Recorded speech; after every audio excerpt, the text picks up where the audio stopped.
Howdy everybody, I'm up here with the sheepies grazing behind me, fixing an old chicken tractor that I made years ago, probably 8 or 9 years old now. And I'm refurbishing it, putting new plastic over it, and getting it ready because we had a natural hatching of chicks. There were 10 of them, and 8 of them were males. So we have an overabundance of males in the chicken house, and that's not good for the females. And so we're going to move the males up here so that the females can have a break and leave just one male down there. Okay, and so we have 10 new chicks, what we call pollitos in Spanish, and they have to have a home. They're getting too big for this box that we have in it. As you can see, they're starting to fly out. And we have others getting ready to hatch, and so we need to make room for them too. Okay, so this is where we had the old chicken tractor, and of course it was just sitting here for so long that the plastic became brittle. I had to take all the plastic off and then drag it through here. And it's pretty heavy, but it slides. I couldn't film it because Lena wasn't available. She was out of town. You can see how all of this grass and brush is pushed down from the weight of the chicken tractor and then came out here.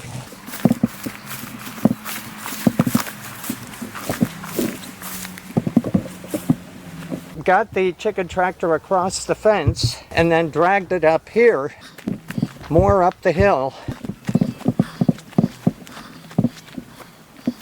I hit another snag because there were trees here. I had to cut 3 trees. They're over here.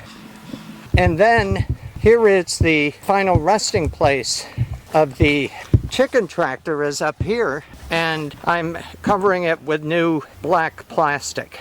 Now you may wonder why I'm using black plastic, and it has to do with temperature. Chickens like warm temperatures, and so at night when the temperature goes down, this holds the temperature better.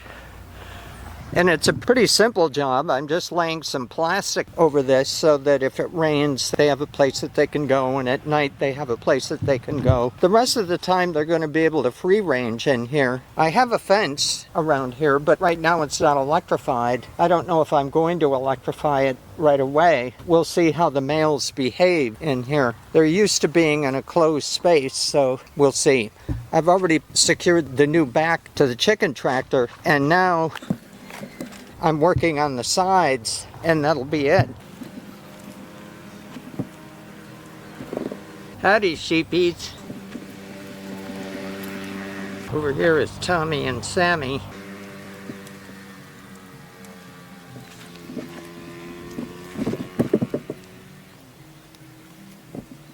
Here is the chicken tractor from the inside. It's 100% made with PVC. There was an old YouTuber, his channel isn't on YouTube anymore, but he's the one that had this idea, and he demonstrated how to build it, and I picked up on it, made a couple of improvements on his design, and you could see it's stood the test of time, and it slides. The guy that came up with this design, when he was using PVC for some piping, he noticed that when he threw it on the ground that it slid. And so he came up with the idea that you didn't have to have wheels on your chicken tractor. You could slide it. And he's absolutely right. It works. It slides very easily. Now the first thing that we have to do is cut a little bit of this at the bottom. There's too much plastic here at the bottom. When we cut the plastic, we're not looking for a perfectly beautiful job. We're looking for one that's functional. And so we need to be able to roll this plastic up, this bigger piece of PVC, so that it'll have some bulk to it when we put the ties in there to hold it. So I'm going to cut it now.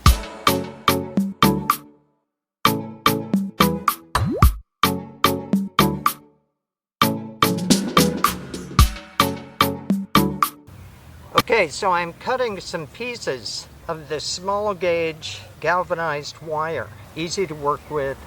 It's very commonly used in passion fruit farming.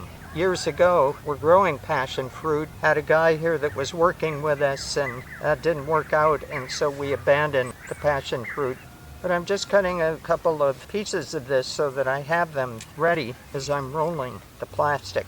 The bad thing about this whole system is that I have to go inside the chicken house to tighten up these pieces, so that's a hassle and adds some significant time.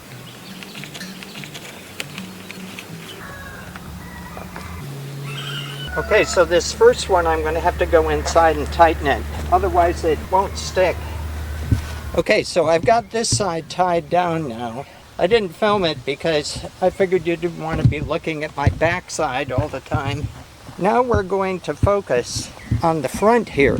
I'm not going to cut like I did over there.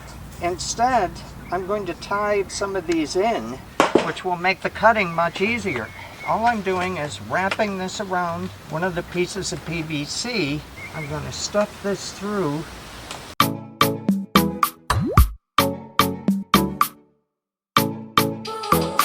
Okay, now I have an anchor here, and I can just keep going up without having to actually cut any of the plastic yet.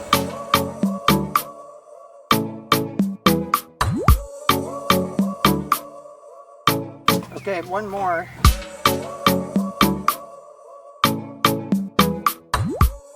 Okay, now I can just keep going. So I have a lot of extra material. Now I can cut. And I don't have to worry about measuring or cutting too much.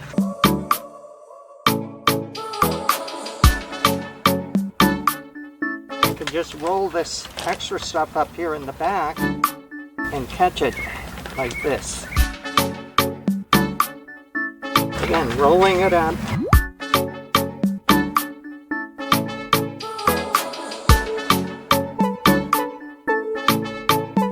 You notice that I'm saving the little pieces that I'm cutting off here. I'm not really saving them, I'm going to throw them away. I'm just not going to throw them on the ground here. Now I'm over here on this side, exact same challenge, and I'm going to handle it exactly the same way. Okay, so the basic restoration is done. As you can see, I've been able to tack everything around. In the front, everything is tacked. And then over on this side too, I may tweak a few things about it as time goes on. But for now, it's good enough for the 5 males that are going to come up here. They'll find this nice. Howdy everybody. This is the next day, and we're getting ready to transfer the roosters up here. But before that, we had to make sure that they have everything ready for them. The water, some food, the house is ready for them. We want to make sure that they're comfortable in here and that they have things that are familiar. So let's go get the roosters.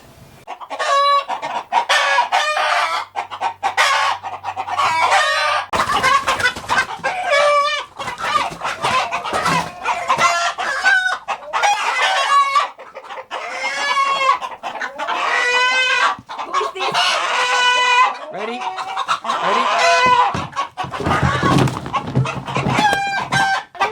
Look, there's one that's hiding there.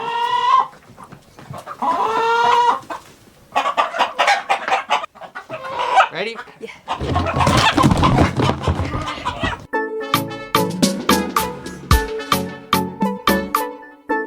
Well, I can see already that my plan up above didn't work out so well. Here's Robin, one of the roosters that we put up in the house. He's escaped, and I just saw Cotton.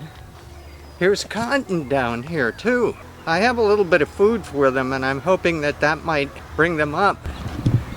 Howdy everybody. I'm out here in the evening because I need to be able to put the 10 new chicks, the pollitos, in with the females, and Griseldo, the one male that we left in here. And I read that one of the best ways to do it is to wait until the others are going to sleep, and then when they wake up, there's some new chickens there, and they adapt a little bit easier that way. So I'm going to try that. The roosters, on the other hand, we got them from here. We put 5 of them up in the house. I left them up there so they could calm down a little bit, and they did calm down. I brought some food up to them because the food that I had left out for them originally, the sheep came and ate that food, so I had to bring them more food.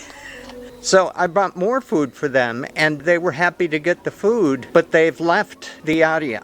I can see them, they're around here, and hopefully they're going to stick around, and I'll bring more food up tomorrow, and maybe they'll get accustomed to being in that area up there because they get food there. So let's hope that has a good ending on it too, because right now it's not a great ending at all. So let's go ahead and get these little chicks in here. Everybody else is pretty much up here. They like to go up on this platform at night, so I'm taking advantage of that. Okay, so I have this area over here in the corner that is blocked off with a piece of metal sheeting here. So they're all in here, grouped together like they always do. And I hope that this will make them feel a little safer. And when they're ready, they'll come out and explore. Okay, so that does it for this project, and it was a pretty big one, but like most of my projects, it had some success and it had some failure. The whole idea of putting the roosters up there doesn't seem to have worked out very well, but we'll see. They may still come around. However, the situation with the little babies, well, they're not so much babies anymore. They're almost a month old, so that seems to have worked out really well. They're behind that barrier there. The females are all up here. Griseldo doesn't go up there very much. He stays down here. And we just have one male in here now. We have a couple males in with the babies, but we'll deal with those later. With that, I'm going to end the video. Thanks a lot for watching, and I'll see you in the next one.